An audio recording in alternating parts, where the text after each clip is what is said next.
नमस्कार मित्रांनो, मी डॉक्टर प्रताप नाईकवाडे आपला आवडती यूट्यूब चॅनल PVN स्मार्ट वर्ल्डमध्ये आपलं सहर्ष स्वागत करतो. मित्रांनो, आपला जास्तीत जास्त अभ्यास वर्गातच झाला तर किती छान होईल नाही, असे सर्वच विद्यार्थ्यांना वाटत असणार. हे शक्य आहे. माझ्या वैयक्तिक अनुभवावरून 5 टिप्स या व्हिडिओमध्ये दिल्या जाणार आहेत. त्यामुळे हा व्हिडिओ पूर्ण बघा. व्हिडिओ आवडला तर लाईक करा. तसेच आपल्या सर्व प्रिय व्यक्तींना शेअर आणि फॉरवर्ड करा. आपले आवडते चॅनल PVN स्मार्ट वर्ल्ड याला हजारो लोकांनी सबस्क्राईब केले आहे. तुम्ही जर अजून सबस्क्राईब केले नसेल तर लगेच सबस्क्राईब करा आणि बेल आयकॉनला प्रेस करा, म्हणजे कोणताही उपयुक्त व्हिडिओ तुम्ही मिस करणार नाही. चला तर मग, पहिली टिप म्हणजे पूर्वतयारी. वर्गात शिक्षकांनी धडा किंवा प्रकरण शिकवायला सुरुवात करण्यापूर्वीच घरी तो धडा वाचा. एकदा वाचून तो धडा तुम्हाला पूर्णपणे समजेल असे नाही, मात्र त्यामुळे तुम्हाला तो भाग बराचसा समजला असेल. तसेच जो भाग तुम्हाला समजला नसेल त्या भागाकडे तुम्ही वर्गात जास्त लक्ष द्याल. वर्गात शिक्षक शिकवत असताना तुमचे मन विचलित होणार नाही, कारण शिक्षक काय शिकवत आहेत, कशाबद्दल शिकवत आहेत हे तुम्हाला आधीच माहीत असेल. दुसरी टिप म्हणजे वर्गात पूर्ण लक्ष. बऱ्याच विद्यार्थ्यांना वर्गात बसून देखील नीटसे समजत नाही. याचे सर्वात महत्त्वाचे कारण म्हणजे त्यांचे वर्गात पूर्णपणे लक्ष नसते. फक्त शरीराने वर्गात राहायचे नाही, तर मनाने वर्गात राहायचे आहे. एकदा शिक्षकांनी शिकवायला सुरुवात केली की तुमचे लक्ष पूर्णपणे फळ्याकडे आणि शिक्षकांकडे असायला पाहिजे. विद्यार्थी म्हणून ते आपले पहिले कर्तव्य आहे. तुमचा आवडता एखादा चित्रपट किंवा कार्यक्रम बघत असताना जेवढा उत्साह तुमच्या मनामध्ये असतो तेवढाच, खरे तर त्यापेक्षा जास्त उत्साह नवीन प्रकरण शिकताना, अभ्यासक्रमातील नवीन माहिती जाणून घेताना असायला पाहिजे. कारण याच अभ्यासावर तुमचे परीक्षेतील यश आणि पर्यायाने करिअरमधील यश अवलंबून आहे. त्यामुळे वर्गात 100% लक्ष द्यायलाच पाहिजे. फार तर असा विचार करा की आता वर्गात बसलो आहोत, बाहेरही जाणार नाहीत, तर लक्ष देऊया शिकवण्याकडे. त्यात तोटा तर नक्कीच नाही, तर फायदाच आहे.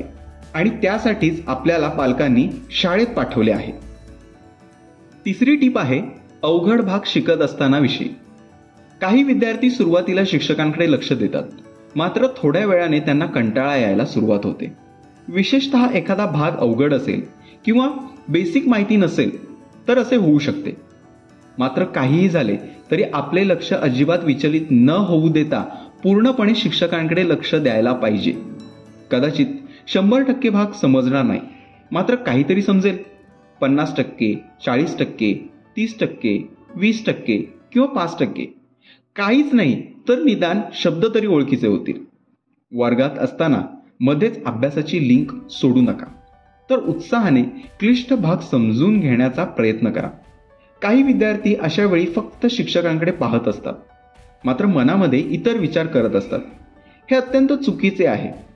त्यातून तुम्ही तुमचे शिक्षक आणि पालक यांचीच फसवणूक करत नाहीत, तर सर्वात महत्त्वाचे म्हणजे स्वतःचीच भयंकर फसवणूक करत आहात, हे लक्षात घ्या. एकदा गेलेली वेळ नंतर कितीही पश्चाताप करून येत नाही. त्यामुळे कोणा इतरांसाठी नाही तर स्वतःच्या आयुष्याचे भले करण्यासाठी शिकत असलेला भाग कितीही अवघड असला तरी त्याकडे संपूर्ण लक्ष द्या. वर्गातील आणि मनात येणाऱ्या इतर गोष्टींकडे अजिबात लक्ष देऊ नका. मनावर नियंत्रण मिळवा आणि ते तुम्हालाच करायचे आहे, हे लक्षात घ्या. चौथी टीप म्हणजे नोट्स काढा.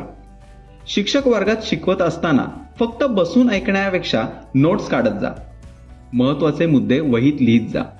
शिक्षक एखादी आकृती काढत असतील तर त्यांनी सुरुवात कशी केली, कोणत्या भागाला नावे दिली, अशा बारीक सारीक गोष्टींकडे लक्ष द्या. फळ्यावरील आकृती, माहिती वहीत लिहित जा.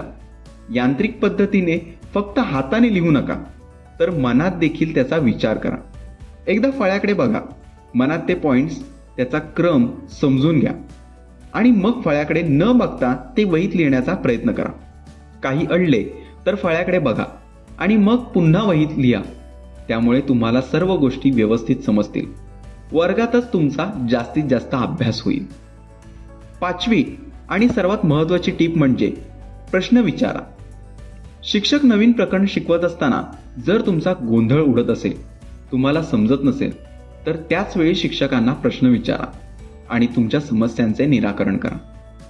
कारण प्रकरणाचा पायाच समजला नाही तर त्यावर आधारित पुढील भाग हा समजायला देखील कठीण जाईल. वर्गात जर विद्यार्थी शिक्षकांना प्रश्न विचारित असतील तर तेही लक्षपूर्वक ऐका. कारण त्या विद्यार्थ्यांना पडलेले प्रश्न, शंका आणि अडचणी ह्या तुम्हाला देखील उद्भवू शकतात. त्यातूनही तुमची बरीचशी तयारी होईल. याशिवाय एखाद्या तासिकेला शिक्षक आले नाहीत किंवा त्यांनी काही शिकवले नाही तर त्यावेळेत आपला गृहपाठ पूर्ण करा. शिकवलेल्या भागाची उजळणी करा. घरी आल्यावर देखील दिवसभरात आपण काय शिकलो हे आठवून पहा. मित्रांनो, आत्ता सांगितलेल्या 5 टिप्सचा वापर करा आणि वर्गातच 100% अभ्यास पूर्ण करा. परीक्षेत आणि जीवनात यशस्वी होण्यासाठी तुम्हाला PVN स्मार्ट वर्ल्ड कडून खूप खूप शुभेच्छा. तर मग पुन्हा भेटूया असाच एक नवीन आणि उपयुक्त विषय घेऊन. धन्यवाद.